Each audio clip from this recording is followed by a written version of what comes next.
दोस्तों इस वीडियो के अंदर मैं आपको आपकी आंसर शीट का जो फर्स्ट पेज होता है, यानी कि जो आपकी OMR शीट होती है, उसके अंदर आपको डिटेल्स कैसे फिल करनी है इसके बारे में गाइड करूंगा। तो आइए आपकी आंसर शीट की इस OMR शीट को गो थ्रू करते हैं। ये आपका आंसर शीट का फर्स्ट पेज है। ये एक स्पेसिमेन कवर पेज है जो यहाँ पर प्रोवाइड किया गया है, और सेकंड पेज पर आपको सारी ही इंस्ट्रक्शंस दी गई है कि आपको क्या रूल्स एंड रेगुलेशंस को फॉलो करना है। तो इस OMR शीट को फिल करने से पहले हम इसकी इंस्ट्रक्शंस को रीड कर लेते हैं। जो इंस्ट्रक्शंस है उसमें सबसे पहली इंस्ट्रक्शन ये है कि इस पेज पर आपको आंसर नहीं लिखना है। यह आपकी आंसर शीट में जो फर्स्ट पेज होता है उसकी बैक साइड है। जो फर्स्ट पॉइंट है वो ये है कि roll number should be written in figures and words in the allotted space at the right hand corner of the cover sheet के राइट हैंड कॉर्नर पे आपको फिगर्स के अंदर अपना रोल नंबर मेंशन करना है। And second, roll number should be written in box in numbers and darken the appropriate circles of the OMR portion provided in the right hand corner of the cover page with black और blue ballpoint pen. तो आपको यहाँ पर अपने जो roll number लिखना है वो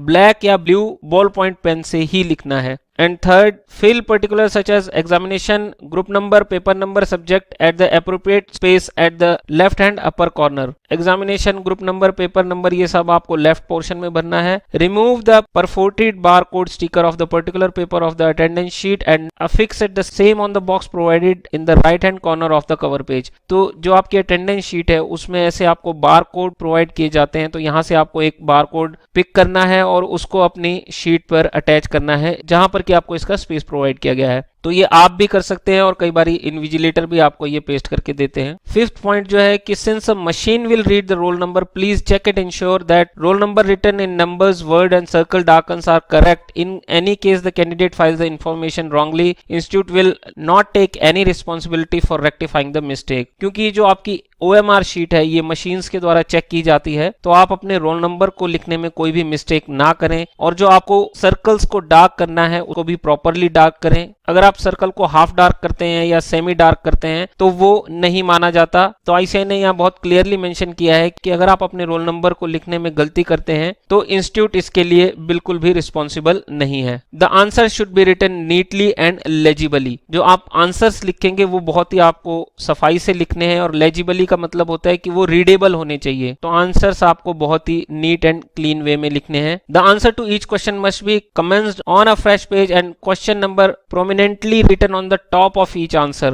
Alternatively, the question number should be distinctly written in the margin. और जब भी आप किसी नए क्वेश्चन का आंसर लिखने के लिए शुरू करें तो उसको फ्रेश पेज से ही स्टार्ट करें, और सबसे पहले उसका जो नंबर है वो ऊपर मेंशन कर दें। क्योंकि कई बारी स्टूडेंट्स ये मिस्टेक करते हैं कि जब वो अपना आंसर लिखना शुरू करते हैं तो वो उसमें क्वेश्चन नंबर लिखना भूल जाते हैं। तो आप ये गलती ना करें, और साथ में अगर कोई सब पार्ट है किसी क्वेश्चन का तो उसको आपको मार्जिन के अंदर लिखना है। तो इस चीज का आप ध्यान रखें। और जो 8th पॉइंट है उसमें ये मेंशन किया गया है कि अगर मान लीजिए कि कोई क्वेश्चन है जिसके सब पार्ट्स हैं, तो आपको उस क्वेश्चन के सारे ही पार्ट्स कंटिन्यूअस वे में लिखने हैं। जैसे कि the answer to each question in the all part should be fully completed in one page और in the consecutive set of pages before the next question is taken up. तो मान लीजिए कि अगर आपका क्वेश्चन नंबर 2 है, उसके अंदर ABC आपके 3 पार्ट्स हैं, तो जब आप आंसर को लिखना शुरू करें, सेकंड क्वेश्चन का A पार्ट फर्स्ट पेज पे लिखें, और इसी हिसाब से आपको जो कंसेक्यूटिव पेजेस हैं उसके अंदर ही उसके B और C पार्ट के आंसर लिखने हैं। इन केस अगर आप उन पार्ट्स के आंसर बाद में लिखना चाहते हैं तो आप उनके लिए वो पेजेस को जरूर छोड़ दीजिए, और इस बात का ध्यान रखिए कि आपको एक क्वेश्चन के सारे ही पार्ट्स को एक ही जगह पर लिखना है। और जो 9th पॉइंट है उसको टेबल के अंदर हाईलाइट करके लिखा गया है कि writing of roll number in place other than the space provided for the purpose. तो आपको रोल नंबर सिर्फ अपनी फर्स्ट OMR शीट पे वहीं पर लिखना है जो बॉक्स प्रोवाइड किया गया है, और आपको अपनी आंसर शीट में कहीं भी अपना रोल नंबर मेंशन नहीं करना है। और आपको बहुत क्लियरली ये मेंशन किया गया है कि आपको अपनी आंसर शीट पे कहीं पर भी कोई स्पेशल मार्क या सिंबल जैसे कि ओम, श्री, जीसस, 786 इस तरह की कोई भी चीज नहीं लिखनी है। तो इन केस अगर आप इनमें से किसी भी साइन को लिखते हैं तो वो अनफेयर मींस डिक्लेयर किया जाता है, और इसके लिए आपका एग्जाम कैंसिल किया जा सकता है और आपके खिलाफ एक्शन भी लिया जा सकता है। तो आप प्लीज इनमें से कोई भी चीज अपनी आंसर शीट पे मेंशन ना करें। आइए अब मैं आपको गाइड करता हूं अपने आंसर शीट के फर्स्ट पेज को, यानी कि जो आपकी OMR शीट है उसमें डिटेल्स को कैसे फिल करना है। तो यहाँ पर सारी ही चीजें बहुत क्लियरली मेंशन की गई है कि जो ये आपका फर्स्ट कॉलम है इसमें आपको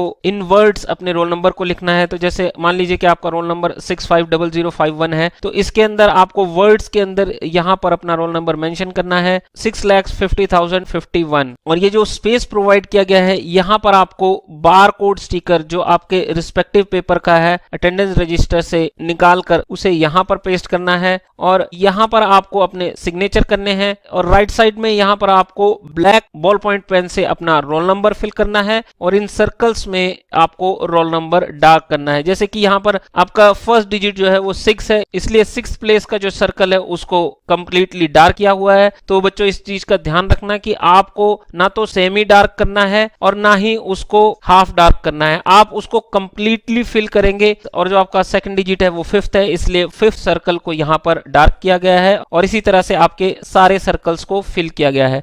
और इस प्लेस में बच्चों आपको अपने एग्जाम से रिलेटेड सारी ही फील्ड्स को फिल करना है। तो यहाँ पर आपको फाउंडेशन, इंटरमीडिएट या फाइनल कौन से आपके एग्जाम्स हैं उसके बारे में लिखना है। जो सेकंड चीज है उसमें आपको ग्रुप नंबर लिखना है और यहाँ पर आपको अपना पेपर नंबर मेंशन करना है और यहाँ पर आपको अपना सब्जेक्ट नेम फिल करना है। तो यहाँ पर आपको अपनी आंसर शीट्स के बारे में लिखना है। जैसे अगर आप एक एडिशनल आंसर शीट लेते हैं तो यहाँ आपको 1+1 मेंशन करना है। ये कॉलम जो है ICI के लिए है तो इसको आपको नहीं टच करना है। और यहाँ पर आप देखेंगे कि क्वेश्चन नंबर मेंशन किए गए हैं, तो जो ये राइट कॉर्नर का पार्ट है ये आपके एग्जामिनर फिल करते हैं, आपको सिर्फ ये लेफ्ट पोर्शन को फिल करना है। तो मान लीजिए कि आपने क्वेश्चन नंबर 1 को अटेम्प्ट किया है तो 1 पे आप टिक लगाएंगे, 2 अटेम्प्ट किया है तो 2 पे टिक लगाएंगे, 3 अटेम्प्ट किया है तो 3 पे टिक लगाएंगे। इन केस अगर आपने 5th क्वेश्चन को नहीं अटेम्प्ट किया है तो आप उसको छोड़ देंगे और फिर आपने जितने भी क्वेश्चन को अटेम्प्ट किया है उन सभी पे आप टिक लगाएंगे। नीचे का जो पोर्शन है वो आपके लिए नहीं है, ये ICI के लिए है। तो आपको यहाँ पर इंफॉर्मेशन बड़े ही ध्यान से फिल करनी है।